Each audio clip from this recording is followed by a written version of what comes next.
Friends, എല്ലാവർക്കും family സ്റ്റാറിൻ്റെ പുതിയൊരു വീഡിയോയിലേക്ക് സ്വാഗതം. ഇന്നത്തെ വീഡിയോ നമ്മൾ സംസാരിക്കാൻ പോകുന്നത് എന്താണെന്ന് ചോദിച്ചു കഴിഞ്ഞാൽ, ഞാനൊരു കണ്ട വീഡിയോ ആണ്. അപ്പം നിങ്ങളുമായിട്ടും കൂടെ അത് ഷെയർ ചെയ്യാമെന്ന് വിചാരിച്ചു.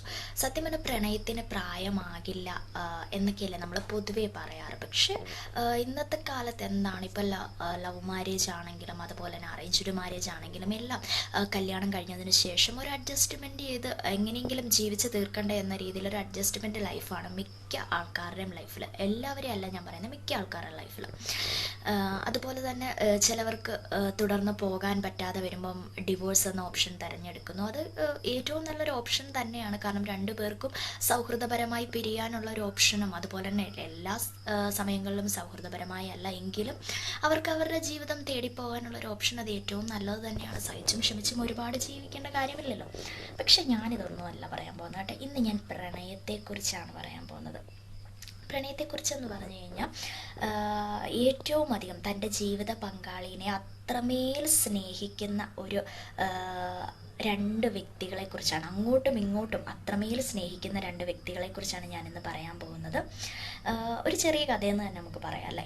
അപ്പം കഥ നടക്കുന്നത് എവിടെയാണെന്നറിയാമോ? മഹാരാഷ്ട്രയിലെ ജൽന ജില്ലയിലാണ് സംഭവം നടന്നിരിക്കുന്നത്. അവിടുത്തെ നിവർത്തി ഷിൻഡെ എന്ന് പറയുന്ന 93 വയസ്സുകാരൻ, പ്രായം ശ്രദ്ധിച്ചോണം കേട്ടോ, 93 വയസ്സ് കഴിഞ്ഞിരിക്കുകയാണ് പുള്ളിക്ക്. അതുപോലെ തന്നെ പുള്ളിയുടെ വൈഫായിട്ടുള്ള, അതായത് ജീവിത പങ്കാളിയായിട്ടുള്ള ശാന്താബായിയുമാണ് നമ്മുടെ കഥയിലെ നായകന്മാരെന്ന് തന്നെ നമുക്ക് പറയാം. കാരണം അത്രയേറെ അങ്ങോട്ടും ഇങ്ങോട്ടും ആത്മാർത്ഥമായി പ്രണയിക്കുന്ന ഒരുപാട് ആൾക്കാരെ നമ്മൾ കണ്ടിട്ടുണ്ടായിരിക്കും. അതിലെ ഒരു വ്യക്തികൾ തന്നെയാണ് ഇവരെന്ന് നമുക്ക് പറയാം. അതുപോലെ സ്നേഹമാണ് ഇവരുടെ സ്നേഹം. എങ്ങനെയാണ് മറ്റുള്ളവർക്കും അതേപോലെ ലോകം മുഴുവൻ അറിയാൻ കാര്യമായത് എന്താണെന്ന് വെച്ച് കഴിഞ്ഞാൽ, ഇവരെവിടെ പോയാലും കാൽനടയായിട്ടാണ് യാത്ര ചെയ്യാറ് കേട്ടോ. അപ്പം ഇവരങ്ങനെ പോകുന്ന വഴിക്ക് ഒരു ജ്വല്ലറിയിൽ ചെല്ലുകയാണ്. ജ്വല്ലറിയിൽ ചെന്നപ്പോൾ ജ്വല്ലറി ഉടമയും അവിടെയുണ്ട്. അപ്പോൾ ഉടമ വിചാരിച്ചത് എന്താണെന്ന് അറിയുമ്പോൾ ഇവരെന്തെങ്കിലും സഹായം തേടി ചെന്നതായിരിക്കാം.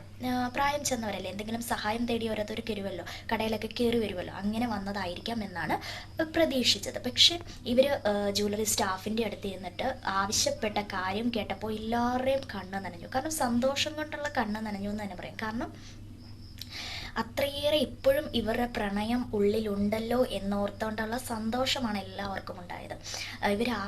പുള്ളിക്കാരൻ ആവശ്യപ്പെട്ട 93 വയസ്സ് കഴിഞ്ഞ് കേട്ടോ, പുള്ളിക്കാരൻ ആവശ്യപ്പെട്ടത് പുള്ളിക്കാരൻ്റെ ജീവിത പങ്കാളി, അതായത് ഭാര്യയ്ക്ക് പരമ്പരാഗതമായിട്ടുള്ള മംഗല്യസൂത്രം, അതായത് താലിമാലയാണ് ആവശ്യപ്പെട്ടത്. അപ്പോൾ ഇതാണ് എല്ലാവർക്കും. കാരണം ഇത്രയും വയസ്സായിട്ടും പുള്ളിക്കാരൻ്റെ മനസ്സിൽ ആ ആഗ്രഹം കടക്കുകയാണ്. തൻ്റെ പ്രിയതമയ്ക്ക് താലിമാല വാങ്ങിക്കൊടുക്കണം, പരമ്പരാഗതമായിട്ടുള്ള ആ താലിമാല. തൻ്റെ ഇത്രയും പ്രായമായിട്ടും തൻ്റെ ആഗ്രഹം സാധിക്കണമെന്നുള്ള പുള്ളിക്കാരൻ്റെ അത് നമ്മൾ ആ ആത്മാർത്ഥ പ്രണയം നമ്മൾ ഏറ്റവും മനസ്സിലാക്കേണ്ട കാര്യം തന്നെയാണ്. ഇത് കേട്ടുകൊണ്ടിരുന്ന ജ്വല്ലറി ഉടമ തന്നെ അവരുടെ അടുത്തേക്ക് വരിക. അപ്പോൾ പുള്ളിക്കാരൻ കൊണ്ടുവന്നിരിക്കുന്ന കാശെന്ന് പറയുന്നത് 1120 രൂപയായിട്ടാണ് താലിമാല മേടിക്കുക. ഇപ്പോഴത്തെ സ്വർണ്ണവിലയും കാര്യങ്ങളൊന്നും അപ്പോൾ അവങ്ങൾക്ക് അറിയില്ലല്ലോ. പക്ഷേ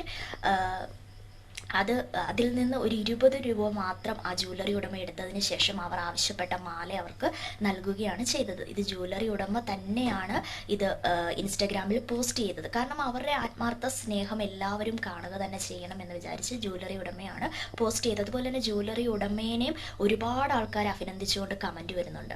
ഏകദേശം ഒരു സെക്കൻഡുകൾക്കുള്ളിൽ തന്നെ 20 ലക്ഷത്തിലധികം പേരാണ് ഈ വീഡിയോ ഷെയർ ചെയ്തതും കണ്ടതും എല്ലാം. ഒരുപാട് ആൾക്കാർ കമൻറ്റ് ഇടുന്നുണ്ട്. ജ്വല്ലറി ഉടമനെ നമ്മൾ അഭിനന്ദിക്കേണ്ട കാര്യം തന്നെയാണ്. അതിൽ നിന്ന് ഒരു 20 രൂപ മാത്രമേ പുള്ളിക്കാരൻ, ആ ആത്മാർത്ഥ സ്നേഹം കണ്ടിട്ട് ആ മാല തന്നെ പുള്ളിക്കാരൻ ഫ്രീ ആയിട്ട് നൽകുകയാണ്. പുള്ളിക്കാരനെ നമ്മൾ ഒരുപാട് അഭിനന്ദിക്കുക തന്നെ ചെയ്യണം. അതുപോലെ തന്നെ ഇവരെക്കുറിച്ച് കൂടുതൽ ആൾക്കാർ ഈ വീഡിയോസ് കണ്ടിട്ട് ഇവരുടെ ഗ്രാമത്തിൽ ചെന്ന് അന്വേഷിച്ചപ്പോൾ ഇവർ അങ്ങോട്ടും ഇങ്ങോട്ടും എപ്പോഴും സഹായിച്ച് ജീവിക്കുന്ന രണ്ട് വ്യക്തികളാണ്. എപ്പോഴും അവർക്ക് സ്നേഹം മാത്രമേ ഉള്ളൂ. അതുപോലെ തന്നെ ഒരു മകനുണ്ട്. മകനെ ആശ്രയിക്കാതെയാണ് അവർ ജീവിക്കുന്നത്. മകൻ്റെ ജീവിതത്തിലേക്ക് പറഞ്ഞു വിട്ടിട്ട് അവർ അവരുടെ ജീവിതം ജീവിക്കുകയാണ്. എവിടെ പോയാലും കാൽനടയായിട്ടാണ് പോകുന്നത്. അപ്പോൾ ഒരു ഉത്സവത്തിന് പോകുന്ന വഴിക്കാണ് ഈ ജ്വല്ലറിയിൽ കയറി ഇത് മേടിക്കാൻ വേണ്ടി കയറുന്നതും. അതുപോലെ സ്നേഹം നിറഞ്ഞ രണ്ട് വ്യക്തികളെന്ന് തന്നെ പറയാം. ഒരുപാട് ആൾക്കാരെ നമ്മൾ ഒരുപാട് ഇത് കേട്ടിട്ടില്ല, ഒരുപാട് സ്നേഹിച്ച് പിരിയാൻ പറ്റാതെ ജീവിച്ചിട്ട് ഒരാൾ പോയി കഴിയുമ്പോൾ ആ വിരഹവേദന അനുഭവിക്കുന്നതിനെക്കാട്ടി ഏറ്റവും നല്ലതല്ലേ രണ്ടുപേരും പ്രായം ചെന്ന് ഒരുമിച്ച് മരിക്കുക. അത് ഏറ്റവും ഒരു ഭാഗ്യം ചെയ്ത കാര്യമാണ്. ഞങ്ങളുടെ നാട്ടിലും അങ്ങനെ ഒരു സംഭവം നടന്നിട്ടുണ്ട്. രണ്ട് പേര് ഒരുമിച്ച് മരിക്കാനുള്ള, ഒരാൾ മരിച്ചതിന് 2 ദിവസത്തിന് ശേഷം മറ്റൊരാൾ മരിക്കാൻ വന്ന, ഞങ്ങളുടെ അമ്പലത്തിലെ സപ്താഹ യജ്ഞം നടക്കുമ്പോൾ ആചാര്യം വന്ന് പറഞ്ഞ ഒരു സംഭവമാണ്. അപ്പം നമ്മുടെ നാട്ടുകാരിയുടെ അമ്മയും അച്ഛനും തന്നെയാണ്. അവർ അത്രയേറെ പ്രണയിച്ചവരാണ്. പോയപ്പോഴും അവർ ഒരുമിച്ച് തന്നെ പോയി. ഒരാൾ പോയി കഴിഞ്ഞാൽ അവർക്ക് ഒരു ദിവസം പോലും ജീവിക്കാൻ പറ്റില്ല. അത് മനസ്സിലാക്കിയ ദൈവമായിരിക്കണം അവരെ രണ്ടുപേരെയും ഒരുമിച്ച് മരണത്തിലും ജീവിതത്തിലും എല്ലാം ഒരുമിച്ച് അവർ കൈപിടിച്ച് നടന്നതുപോലെ തന്നെ മരണത്തിലും അവരെ ഒരുമിച്ച് കൊണ്ടുപോയി. അത് ജീവിതത്തിൽ ഏറ്റവും നമുക്ക് കിട്ടുന്ന ഏറ്റവും നല്ല നിമിഷമാണ്. അവരുടെ സ്നേഹം കൊണ്ടാണ് ദൈവം അങ്ങനെ ഒരിത് കൊടുക്കുന്നതെന്നാണ് പറയുന്നത്.